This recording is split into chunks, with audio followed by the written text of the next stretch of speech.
अस्सलाम वालेकुम, कैसे हैं आप सब। मैं हूं महविश और आप देख रहे हैं taste of life. Steam vegetable आप घर पर कैसे बना सकते हैं, किन चीज़ों का आपको ख्याल रखना है ताकि सब्जियों के अंदर मौजूद जितनी भी न्यूट्रिएंट्स हैं वो ज़ाया ना हो। डिटेल पर बात करेंगे इस चीज़ पर, तो वीडियो को पूरा देखिएगा ताकि कोई बात मिस ना हो। तो आए स्टार्ट करते हैं इस हेल्दी रेसिपी को। यहाँ पर देखें, एक बर्तन मैंने ले लिया है, इसके नीचे लो आंच पर चूल्हा ऑन किया हुआ है मैंने पहले से ही। और हमें चाहिए होंगे आधा कप मटर। मैं फ्रोज़न मटर का इस्तेमाल कर रही हूँ, आप चाहें तो फ्रेश भी यूज़ कर सकते हैं।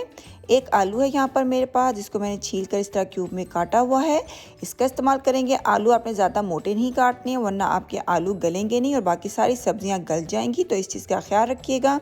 गोभी हमें चाहिए होगी, जिसको मैंने धो के इस तरह गोल गोल काट लिया है।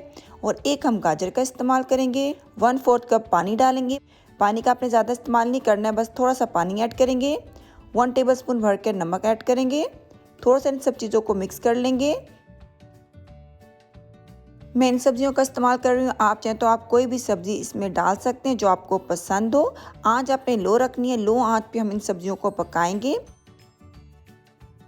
बर्तन को कवर आपने ज़रूर करना है, क्योंकि अगर आप कवर नहीं करेंगे तो आपकी सब्जियों के अंदर मौजूद जितनी भी न्यूट्रिएंट्स हैं वो एवोपरेट हो जाएंगी और हमने उनको एवोपरेट नहीं होने देना। इसलिए आपने बर्तन को कवर ज़रूर करना है। कवर करने के दो फ़ायदे होंगे कि एक तो आपकी सब्जियां जो हैं वो बहुत जल्दी गल जाएंगी और इनके अंदर जो मौजूद न्यूट्रिएंट्स हैं वो ज़ाया नहीं होंगे। तो आपने इसका ख्याल रखना है। आँच को हम लो रखेंगे और लो आँच पर हम इसको 15 मिनट के लिए पकने देंगे। 15 मिनट हो चुके हैं और आप देख सकते हैं हमारी सब्जियां बहुत अच्छी तरह गल चुकी हैं। आपने ओवर कुक्ड बिल्कुल भी सब्जियों को नहीं करना है। आपकी सब्जियां इस तरह खिली खिली होनी चाहिए। अब हम इसमें 2 टेबलस्पून लेमन जूस ऐड करेंगे।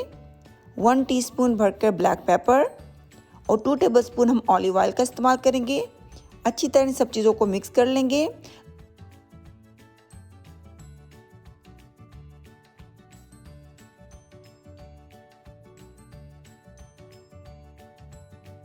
हमारी जो स्टीम वेजिटेबल हैं ये बिल्कुल तैयार हो चुकी हैं। अपनी डाइट में इसको ज़रूर ऐड करें। ये बहुत हेल्दी रेसिपी और ये बहुत मज़े की लगती हैं। आप इनको किसी भी चावल के साथ या केचप या किसी भी चटनी के साथ सर्व कर सकते हैं।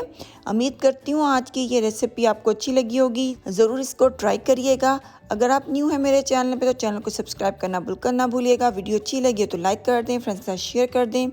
इंशाल्लाह नेक्स्ट टाइम मिलेंगे एक नई रेसिपी के साथ। अपना बहुत ख्याल रखिएगा, मुझे दुआओं में याद रखिएगा। अल्लाह हाफिज़।